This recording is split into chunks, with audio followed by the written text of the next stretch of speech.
बिहार मोतिहारी में gas cylinder फटने से 17 लोग झुलसे, अलग अलग अस्पतालों में चल रहा इलाज। इस घटना में अच्छेलाल की पत्नी और 2 भतीजी सहित 17 लोग झुलस गए हैं। गांव में एक साथ इतने लोगों के झुलस जाने के कारण अफरा-तफरी का माहौल हो गया। पटना बिहार के मोतिहारी में एक गैस सिलेंडर फटने गैस सिलेंडर एक्सप्लोजन से 17 लोग घायल हुए हैं। गैस सिलेंडर में रिसाव के बाद आग लग गई और सिलेंडर फट गया। ये घटना मोतिहारी के रामगढ़वा थाना क्षेत्र के पोखनहिया गांव में हुआ। एक साथ इतने लोगों के घायल होने के बाद गांव में अफरा-तफरी मच गई। इस घटना में घायल लोगों को अलग अलग अस्पतालों में भर्ती कराया गया है, जहां पर उनका इलाज किया जा रहा है। जानकारी के मुताबिक पोखनहिया गांव में अच्छेलाल के घर पर यह हादसा हुआ। बताया जा रहा है कि अच्छेलाल के घर पर गैस सिलेंडर में लीकेज था, जिसे ठीक करवाने के लिए स्थानीय मिस्त्री को बुलाया गया था और गैस सिलेंडर को घर के बाहर निकाल दिया गया था। हालांकि कमरे में गैस भरी हुई थी और तभी घर की महिला ने कमरे में माचिस की तीली जला दी। इससे सिलेंडर में आग पकड़ ली और देखते ही देखते सिलेंडर में विस्फोट हो गया। घटना के बाद गांव में अफरा-तफरी। इस घटना में अच्छेलाल की पत्नी और 2 भतीजी सहित 17 लोग झुलस गए हैं। गांव में एक साथ इतने लोगों के झुलस जाने के कारण अफरा-तफरी का माहौल हो गया। अलग अलग अस्पतालों में कराया भर्ती। घटना के बाद घायलों को अलग अलग अस्पतालों में भर्ती कराया गया है। 9 लोगों का बेतिया और 6 लोगों को रक्सौल के डंकन अस्पताल में भर्ती कराया गया है। वहीं एक शख्स का रामगढ़वा पीएचसी में इलाज किया जा रहा है। वहीं एक शख्स का नेपाल में इलाज चल रहा है। यूपी में चल रहे इन स्कूलों के लिए योगी सरकार हुई सख्त, पकड़े जाने पर लगाएगी 1 लाख का जुर्माना। अब सरकार बिना मान्यता प्राप्त स्कूलों को लेकर सख्त हो गई है। ऐसे स्कूलों के खिलाफ योगी सरकार एक अभियान चलाकर सभी को चिन्हित करेगी व जरूरत पड़ने पर इन पर जुर्माना भी लगाएगी। उत्तर प्रदेश सरकार राज्य में गैर मान्यता प्राप्त स्कूलों को लेकर काफी सख्त हो गई है। अब योगी सरकार इन स्कूलों के खिलाफ एक अभियान शुरू करने की तैयारी में है। योगी आदित्यनाथ के नेतृत्व वाली सरकार फर्जी स्कूलों की पहचान करेगी और राज्य में चल रहे गैर मान्यता प्राप्त स्कूलों के खिलाफ सख्त कार्रवाई करेगी। इस अभियान के दौरान सभी गैर मान्यता प्राप्त स्कूलों को बिना मान्यता के संचालित करने का परिणाम भुगतना पड़ेगा। सरकार ऐसे स्कूलों को पकड़कर उन पर भारी भरकम जुर्माना लगाएगी। सरकार इन स्कूलों से 1 लाख रुपये तक जुर्माना वसूलेगी। बेसिक शिक्षा अधिकारी चलाएंगे अभियान। योगी सरकार ने बेसिक शिक्षा निदेशालय को आदेश दिए हैं कि वे सभी बेसिक शिक्षा अधिकारियों को अपने अपने ब्लॉक में सघन अभियान चलाने के निर्देश जारी करें। इसे लेकर बेसिक शिक्षा निदेशालय निर्देश जारी भी कर दिए हैं। साथ ही कहा है कि जो भी स्कूल बिना मान्यता के संचालित हो रहा है, उसके खिलाफ सख्त कार्रवाई करें। बता दें कि राज्य सरकार प्रदेश में 14 साल तक की आयु वर्ग के बच्चों को शिक्षा उपलब्ध कराने के लिए परिषदीय प्राथमिक, जूनियर हाई स्कूल, सहायता प्राप्त जूनियर हाई स्कूल, मान्यता प्राप्त प्राथमिक एवं जूनियर हाई स्कूल संचालित कर रही है। सरकार को जानकारी मिली है कि प्रदेश में सैकड़ों स्कूल धड़ल्ले से चल रहे हैं। वहीं निःशुल्क एवं अनिवार्य बाल शिक्षा अधिनियम के मुताबिक बिना मान्यता प्राप्त किए कोई भी स्कूल स्थापित या संचालित नहीं किया जा सकता है। 22 नवंबर तक देनी है रिपोर्ट जमा। संयुक्त शिक्षा निदेशक गणेश कुमार ने सभी जिलों के बेसिक शिक्षा अधिकारियों को लेटर लिखकर अपने जिलों में अभियान चलाने का निर्देश दिया है। साथ ही कहा है कि सभी खंड शिक्षा अधिकारियों को साक्ष्य के तौर पर निदेशालय को प्रमाण पत्र देना होगा कि उनके ब्लॉक में कोई भी स्कूल बिना मान्यता के स्कूल संचालित नहीं कर रहा है। सभी को 22 नवंबर तक सभी जिलों में इस अभियान के तहत की गई कार्रवाई पर एक रिपोर्ट सौंपने को भी कहा गया है। 1 लाख रुपये तक जुर्माना। निर्देश में ये भी कहा गया है, बिना मान्यता प्राप्त के कोई भी स्कूल स्थापित या संचालित नहीं किया जा सकता है। यदि कोई व्यक्ति बिना मान्यता प्राप्त किए स्कूल चलाता है, तो उसके खिलाफ 1 लाख रुपये तक का जुर्माना लगाया जा सकता है और यदि उल्लंघन जारी रहता है, तो हर दिन 10,000 रुपये तक का जुर्माना देना होगा। अयोध्या में आज योगी कैबिनेट की बैठक, 12 से अधिक महत्वपूर्ण प्रस्तावों पर लग सकती है मुहर। अयोध्या के जिलाधिकारी नीतीश कुमार ने बुधवार को बताया कि प्रदेश के सभी कैबिनेट मंत्रियों को बृहस्पतिवार पूर्वाह 11:30 बजे कैबिनेट की बैठक के लिए अयोध्या में उपस्थित रहने के लिए कहा गया है।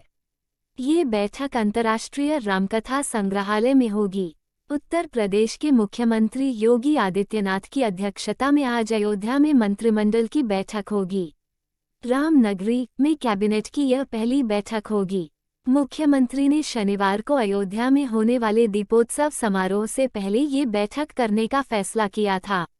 अयोध्या के जिलाधिकारी नीतीश कुमार ने बुधवार को बताया कि प्रदेश के सभी कैबिनेट मंत्रियों को बृहस्पतिवार पूर्वाह 11:30 बजे कैबिनेट की बैठक के लिए अयोध्या में उपस्थित रहने के लिए कहा गया है। ये बैठक अंतर्राष्ट्रीय रामकथा संग्रहालय में होगी। उन्होंने कहा कि जो मंत्री दूसरे राज्यों में चुनाव की जिम्मेदारी संभाल रहे हैं वे भी बैठक में अपनी उपस्थिति सुनिश्चित करेंगे। ये भी उम्मीद है कि स्थान और अवसर के महत्व को देखते हुए बैठक के दौरान कुछ प्रमुख घोषणाएं की जाएंगी। जिला प्रशासन द्वारा बुधवार को जारी एक बयान के मुताबिक मुख्यमंत्री पूर्वाह लगभग 11 बजे रामकथा पार्क आएंगे और पूरे मंत्रिमंडल के सहयोगियों के साथ हनुमानगढ़ी में दर्शन पूजन करेंगे। अगले चरण में वह श्री राम जन्मभूमि परिसर का पूजन एवं श्री राम लला विराजमान मंदिर में पूजा करेंगे। इसके बाद लगभग 12 बजे अंतर्राष्ट्रीय रामकथा संग्रहालय में मंत्रिमंडल की बैठक होगी। इसके लिए 1 घंटे का समय तय किया गया है। इस बैठक के लिए व्यापक सुरक्षा बंदोबस्त किए गए हैं। बयान के मुताबिक अयोध्या में राज्य मंत्रिमंडल की यह पहली बैठक होगी। इससे पहले वर्ष 2019 में प्रयागराज में भी मंत्रिमंडल की बैठक की गई थी। उसी श्रृंखला में अयोध्या में रामलला की जन्मस्थली पर कैबिनेट की बैठक आयोजित की जा रही है।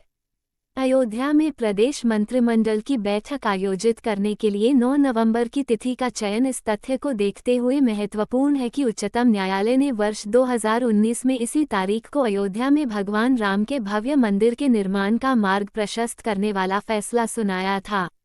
इसके अलावा 9 नवंबर 1989 को विश्व हिंदू परिषद ने अयोध्या में राम मंदिर की पहली आधारशिला रखी थी। आमतौर पर उत्तर प्रदेश में कैबिनेट की साप्ताहिक बैठक राजधानी लखनऊ में मंगलवार को होती है, लेकिन इस बार बृहस्पतिवार को अयोध्या में बैठक का आयोजन किया जा रहा है। मंदिर निर्माण समिति के अध्यक्ष नृपेंद्र मिश्रा ने पीटीआई भाषा को बताया कि अयोध्या में 3 मंजिला राम मंदिर के भूतल का निर्माण दिसंबर के अंत तक पूरा हो जाएगा और प्राण प्रतिष्ठा समारोह 22 जनवरी को होने की उम्मीद है। इस कार्यक्रम में प्रधानमंत्री नरेंद्र मोदी के भी शामिल होने की उम्मीद है। अयोध्या में योगी सरकार की कैबिनेट बैठक आज। लगभग 4 घंटे सीएम योगी रहेंगे अयोध्या के भ्रमण पर। प्राण प्रतिष्ठा समारोह के लिए सीएम योगी आदित्यनाथ को मिला आमंत्रण। बाबा बोले जीवन धन्य हो गया। अयोध्या में भगवान राम का भव्य मंदिर बनकर तैयार होने को है। 22 जनवरी को इस मंदिर का उद्घाटन किया जाएगा। इस बाबत पीएम नरेंद्र मोदी को श्री राम जन्मभूमि ट्रस्ट की तरफ से न्योता दिया गया है। वहीं अब सीएम योगी आदित्यनाथ को भी न्योता मिला है, जिस पर सीएम योगी ने ट्वीट कर प्रतिक्रिया दी है। अयोध्या में भगवान राम का मंदिर तैयार हो चला है। मंदिर के प्रथम तल का काम लगभग पूरा हो चुका है। यही भगवान राम की प्रतिमा विराजमान करेगी। 22 जनवरी को रामलला का प्राण प्रतिष्ठा किया जाएगा। इस बाबत श्री राम जन्मभूमि ट्रस्ट के द्वारा लोगों को आमंत्रित किया जा रहा है। इस बीच ट्रस्ट के महासचिव चंपत राय और कोषाध्यक्ष गोविंद देव गिरी महाराज ने उत्तर प्रदेश के मुख्यमंत्री योगी आदित्यनाथ से मुलाकात की। इस दौरान उन्होंने सीएम योगी को 22 जनवरी 2024 को राम मंदिर में आयोजित होने वाले प्राण प्रतिष्ठा समारोह में शामिल होने का निमंत्रण दिया। सीएम योगी को राम मंदिर का आमंत्रण। श्री राम जन्मभूमि ट्रस्ट द्वारा आमंत्रित होने के बाद सीएम योगी के आधिकारिक ट्विटर हैंडल से ट्वीट किया। इस ट्वीट को लेकर उन्होंने कहा कि आज जीवन धन्य हो गया है, मन आह्लादित है। श्री राम जन्मभूमि तीर्थ क्षेत्र ट्रस्ट के सम्मानित पदाधिकारी स्वामी गोविंद देव गिरी जी महाराज, श्री चंपत राय जी एवं श्री राजेंद्र पंकज जी ने श्री राम जन्मभूमि मंदिर में भगवान श्री रामलला सरकार के नूतन बालरूप विग्रह की प्राण प्रतिष्ठा कार्यक्रम हेतु मुझे आमंत्रित किया है। श्री राम जन्मभूमि तीर्थ क्षेत्र ट्रस्ट के सम्मानित आभार। जय जय सीताराम। 22 जनवरी को अयोध्या में पधारेंगे भगवान राम। बता दें कि अयोध्या में 22 जनवरी 2024 को भव्य कार्यक्रम का आयोजन किया जाएगा। इस कार्यक्रम का उद्घाटन पीएम नरेंद्र मोदी द्वारा किया जाएगा। पीएम मोदी को इसके लिए ट्रस्ट की तरफ से निमंत्रण भेजा जा चुका है। इस आमंत्रण को प्रधानमंत्री ने स्वीकार कर लिया है। हालांकि इस बाबत विपक्षी दलों द्वारा खूब राजनीति भी की जा रही है। इस बाबत संजय राउत, नाना पटोले, कमलनाथ ने भी बयान जारी किया था। बता दें कि 22 जनवरी को होने वाले इस कार्यक्रम में पीएम मोदी, सीएम योगी समेत संघ के नेता व कार्यकर्ता, वीएचपी व अन्य हिंदू दलों से संबंधित लोगों तथा पुरोहितों को आमंत्रित किया गया है। यूपी के इस विभाग में फिर चला सीएम योगी का हंटर। लापरवाही पर कई अधिकारियों का वेतन रोका। सीएम योगी के कड़े रुख के बाद चकबंदी विभाग में एक के बाद एक लापरवाह अधिकारियों पर गाज गिरने का सिलसिला जारी है। 12 अधिकारियों का वेतन भी रोक दिया गया है। लखनऊ राजस्व आयुक्त ने मंगलवार को जौनपुर में 10 वर्ष से अधिक समय से लंबित मामलों में संतोषजनक कार्य न होने एवं कार्य में शिथिलता के साथ लापरवाही पर 1 दर्जन अधिकारियों का वेतन रोक दिया गया है। इसके साथ ही सभी से स्पष्टीकरण तलब किया गया है। सोनभद्र में चकबंदी कार्य के पर्यवेक्षण में लापरवाही पर अपर जिलाधिकारी, उप संचालक चकबंदी से स्पष्टीकरण तलब किया गया है। चकबंदी आयुक्त जीएस नवीन कुमार ने बताया कि मुख्यमंत्री योगी आदित्यनाथ की मंशा के अनुरूप चकबंदी के लंबित मामलों के निस्तारण में युद्धस्तर पर कार्रवाई की जा रही है। इन अधिकारियों का रोका वेतन। मंगलवार को वाराणसी में विंध्याचल मंडल और वाराणसी मंडल के चकबंदी कार्यों की समीक्षा ग्रामवार की गई।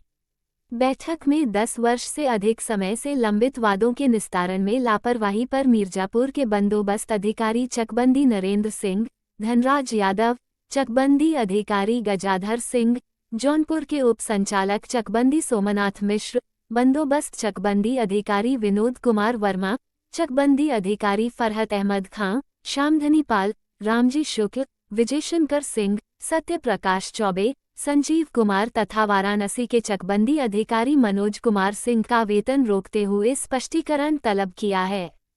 तेज रफ्तार ट्रैक्टर ने 2 साल की मासूम को कुचला, मौके पर दर्दनाक मौत, घर में मचा कोहराम।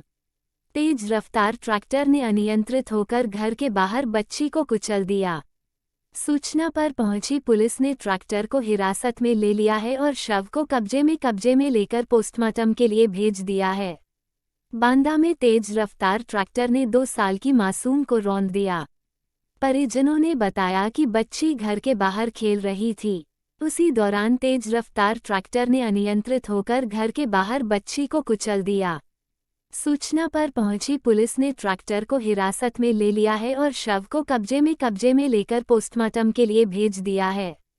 पुलिस का कहना है कि परिजनों की तहरीर के आधार पर केस दर्ज करके आगे की कानूनी कार्रवाई की जा रही है। मामला बबेरू कोतवाली क्षेत्र के मुरवल गांव का है, जहां के रहने वाले महेश पाल की 2 मासूम सृष्टि घर के बाहर बाबा के पास खेल रही थी। उसी दौरान बबेरू की तरह से आ रहे तेज रफ्तार ट्रैक्टर की ट्रॉली के नीचे आ गई, जिससे उसके सिर में गंभीर चोट आई और उसकी मौके पर मौत हो गई। परिजनों ने आनन फानन में स्वास्थ्य केंद्र ले गए, तब तक मासूम दम तोड़ चुकी थी। परिजनों ने पुलिस से शिकायत कर आरोपी ट्रैक्टर चालक के खिलाफ कड़ी कार्रवाई की मांग की है।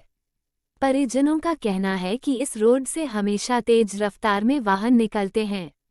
कई घटनाएं सामने आ चुकी हैं। प्रशासन इन पर रोक लगाए। फिलहाल पुलिस ने शव को कब्जे में लेकर पोस्टमार्टम के लिए